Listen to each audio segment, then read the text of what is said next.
مسلم league نون کے رہنما احسان اقبال اسلام آباد میں میڈیا سے گفتگو کر رہے ہیں۔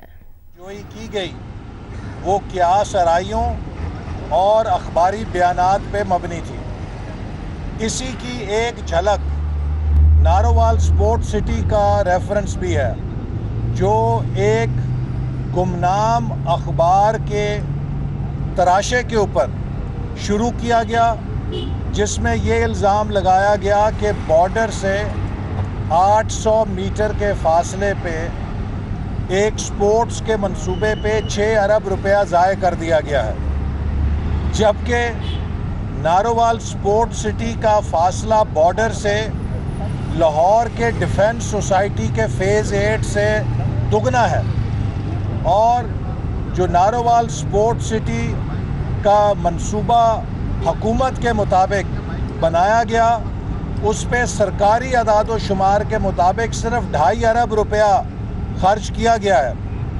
تو 2.5 ارب روپے کے منصوبے کو 6 ارب کا دکھا کے اور بارڈر سے 12 کلومیٹر کے فاصلے کو 800 میٹر کا فاصلہ بنا کے ایک نیب کا ریفرنس شروع ہوا، اور جب بالآخر وہ عدالت میں فائل ہوا تو اس میں نہ 800 میٹر رہ گئے، نہ 6 ارب رہ گئے، نہ 1 روپے کی مالی بدعنوانی رہ گئی، صرف اس میں یہ الزام رہ گیا کہ آپ نے اس منصوبے کو مکمل کرنے کے لیے زور کیوں لگایا ہے، اسے پش کیوں کیا ہے۔ تو پاکستان میں آج جتنے بھی منصوبے ہمارے دور میں مکمل ہوئے، ان سب کے لیے ہم نے زور لگایا، صرف نارووال سپورٹ سٹی کو مکمل کرنے کے لیے زور نہیں لگایا، سی پیک کے تمام منصوبوں پر زور لگایا، موٹر ویز کے لیے زور لگایا، ملک کی ترقی کے لیے زور لگایا،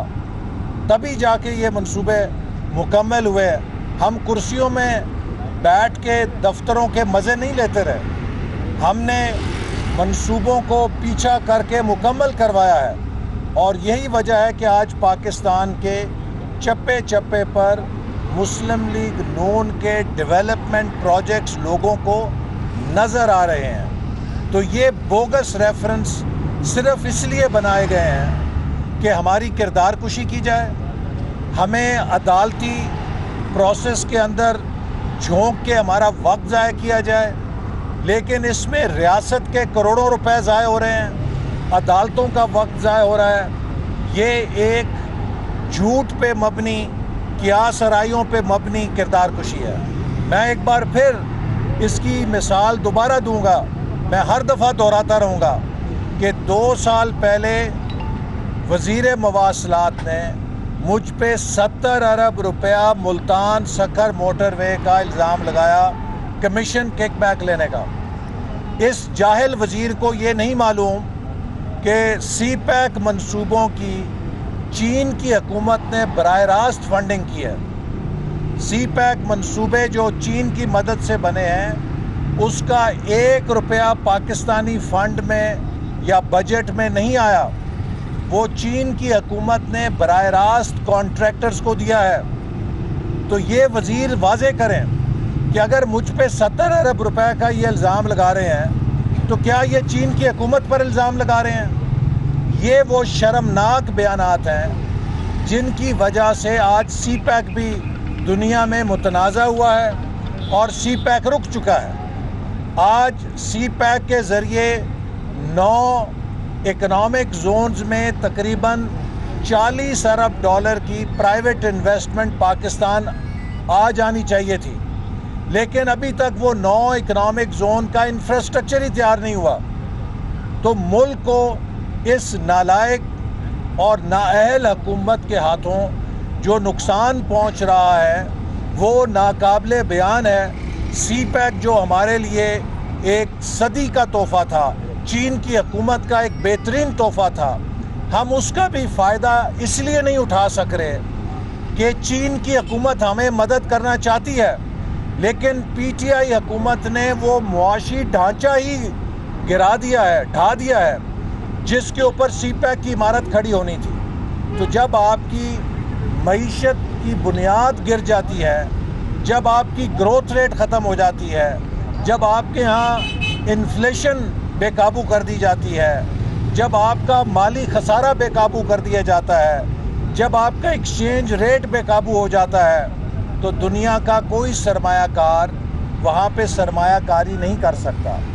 تو سی پیک کے لیے جس معاشی ڈھانچے یا پلیٹ فارم کی ضرورت تھی، حکومت نے اسے تباہ کر دیا ہے، ترقیاتی بجٹ کا حجم نصف کر دیا ہے، لہٰذا نصف ترقیاتی بجٹ کے اندر آپ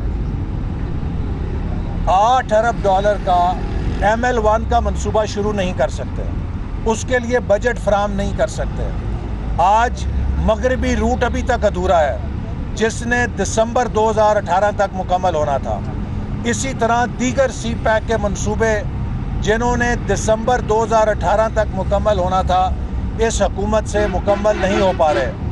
ML1 پہ 2018-19 میں کام شروع ہو جانا تھا۔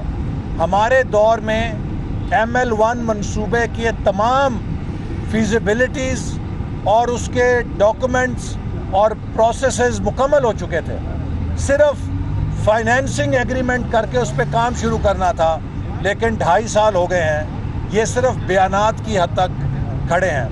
اسی طرح میں یہ بات آج اجاگر کرنا چاہتا ہوں، اس حکومت نے پاکستان کی ہائر ایجوکیشن کو تباہ کر دیا ہے۔ پشاور یونیورسٹی دیوالیہ ہو گئی ہے، انجینئرنگ یونیورسٹی دیوالیہ ہو گئی ہے، سندھ یونیورسٹی دیوالیہ ہو گئی ہے۔ پاکستان کی تمام یونیورسٹیز بدترین مالی بحران کا شکار ہیں، چونکہ ہائر ایجوکیشن کا بجٹ اس حکومت نے کاٹ دیا ہے۔ میں مطالبہ کرتا ہوں کہ فوری طور پہ ہائر ایجوکیشن کمیشن کو 10 ارب روپے کی خصوصی گرانٹ دی جائے، تاکہ وہ یونیورسٹیز کو سپورٹ کرے اور یونیورسٹیز کے مالی خسارے کو قابو میں لانے کے لیے ان کی امداد کر سکے۔ آج پاکستان میں یونیورسٹیاں اپنی فیسیں دگنی کر رہی ہیں، چونکہ ان کو حکومت کی طرف سے مالی مدد نہیں مل رہی، جس سے غریب طلباء و طالبات کے لیے ناممکن ہو رہا ہے کہ وہ تعلیم جاری رکھ سکیں۔ تو میں اس حکومت کی جو اینٹی ڈیولپمنٹ، اینٹی ایجوکیشن اور اینٹی یوتھ، ترقی دشمن، تعلیم دشمن اور نوجوان دشمن پالیسیاں ہیں، ان کی شدید مذمت کرتا ہوں۔ ڈاکٹر صاحب یہ بتائیں کہ پرائم منسٹر عمران خان صاحب نے جو ہے بات پوری رکھنے کا فیصلہ تو اس نے کر دیا، لیکن اب اسلام آباد کلب کو جو ہے پوری رکھنے کا کیا زیادہ سیاسی کی تعلیم کہ کیا 11% جماعتوں نے اپنے سینٹ الیکشن کے حوالے سے فیصلہ کر لیا کہ اتفاق رائے کے ساتھ ہی اپنے امیدوار کو سینٹ الیکشن؟ دیکھیے، اس وقت جو پاکستان ہے اسے اس حکومت نے بدترین ڈیٹ ٹریپ میں دھکیل دیا ہے۔ یہ حکومت اور عمران نیازی صاحب جو ہمارے دور میں لوگوں کو گن کے بتایا کرتے تھے، قرضے لے لیے، قرضے لے لیے، قرضے لے لیے، ہم نے 5 سالوں میں 10,000 ارب کا قرضہ لیا تھا، لیکن اس 10,000 ارب کے قرضے کے عوض 11,000 میگا واٹ بجلی کے منصوبے بنائے، 2,000 کلومیٹر موٹر وے بنائی اور سی پیک کو چلایا۔ انہوں نے 2.5 سالوں میں 11,000 ارب سے زیادہ قرضہ لے لیا ہے، یعنی کہ ہمارے 5 سالوں کے قرضوں سے زیادہ قرضہ یہ 2 سے 2.5 سال میں لے چکے ہیں۔ لیکن اس قرضے کے عوض جو 11,000 ارب انہوں نے لیا ہے، پورے ملک میں کہیں ایک اینٹ نہیں لگی۔ یہ سارے کا سارا قرضہ خسارہ پورا کرنے کے لیے لگایا گیا ہے، اور یہ قرضہ پاکستان کو گروی رکھ رہا ہے۔ اور اب بات یہاں تک پہنچ گئی ہے کہ F9 پارک گروی ہے، اسلام آباد کلب گروی ہے۔ عمران خان صاحب اپنے 300 کنال کا محل کیوں نہیں گروی رکھتے؟ اگر ان کے اندر اتنا قوم کا درد ہے تو یہ قومی پراپرٹیز گروی رکھنے کی بجائے اپنے 300 کنال کے مکان کو پیش کریں کہ اس کے اوپر قرضہ لیا جائے۔ لیکن یہ بات اب ثابت ہو گئی ہے کہ عمران خان کی ساری سیاست جھوٹ پہ مبنی تھی، جھوٹے وعدوں پہ مبنی تھی، فریب پہ مبنی تھی، اور ان کے پاس کوئی حکمرانی کا نہ تجربہ تھا، نہ پلان تھا، نہ ویژن تھا۔ یہ دن بدن پاکستان کو ڈبو رہے ہیں، اور اسی لیے PDM کا یہ فیصلہ ہے کہ ان کو گھر بھیجنا ملک بچانے کے لیے ضروری ہے. سینٹ کے الیکشن میں ہم اس لیے حصہ لیں گے کہ اگر ہم نے سینٹ کو کھلا چھوڑا تو حکومت 2/3 اکثریت وہاں پہ لا سکتی ہے اور اس 2/3 اکثریت سے یہ دوبارہ آئین کا حلیہ بدلنے کا آغاز کر سکتے ہیں. 58(2) واپس لا سکتے ہیں. یہ 18ویں ترمیم کو ریورس کر سکتے ہیں. یہ ملک کے پارلیمانی نظام کو صدارتی نظام کی طرف لے کے جا سکتے ہیں جس کے اوپر ملک میں کنسنسس ہے کہ پاکستان کا آئین وفاقی پارلیمانی طرز حکومت پر رہنا چاہیے. تو لہٰذا ہم ان کی اس سازش کو ناکام بنانے کے لیے چونکہ PDM کا مرکزی نقطہ آئین کی حفاظت ہے ہم سینٹ میں حصہ لیں گے تاکہ ان کو 2/3 اکثریت سے روکا جا سکے.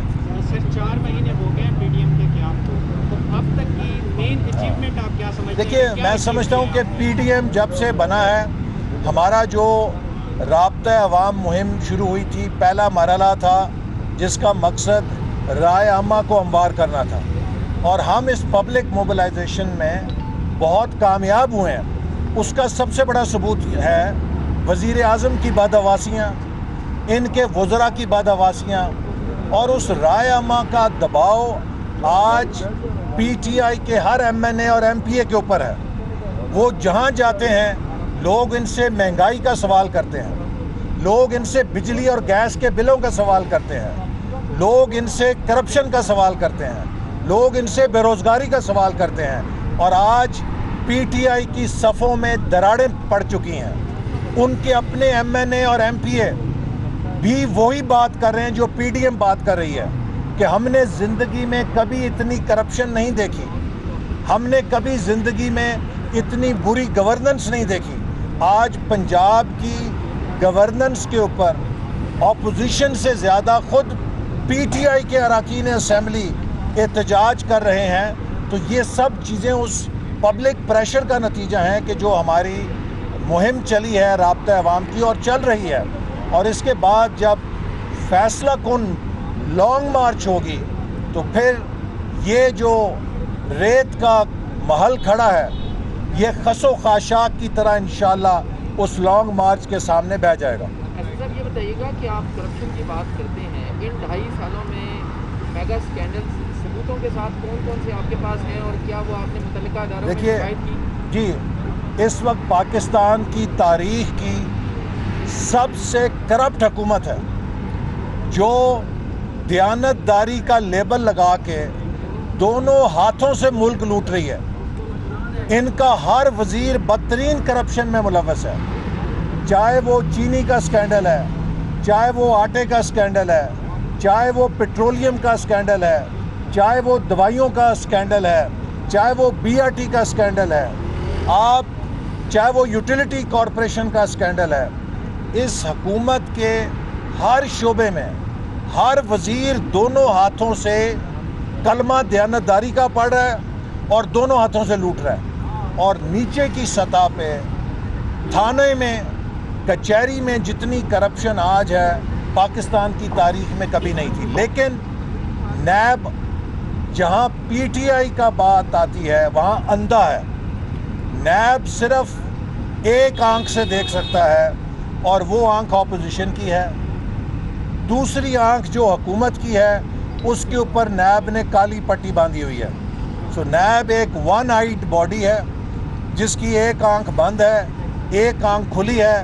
اور جب نیب کے چیئرمین یہ فرماتے ہیں کہ نیب سیاست سے بالا تر ہے تو مجھے وہ ایک ٹی وی کے پروگرام کا ڈائلاگ یاد آ جاتا ہے, عجب کہہ رہے ہو بھائی. مسلم لیگ نون کے رہنما احسن اقبال اسلام آباد میں میڈیا سے گفتگو کر رہے تھے.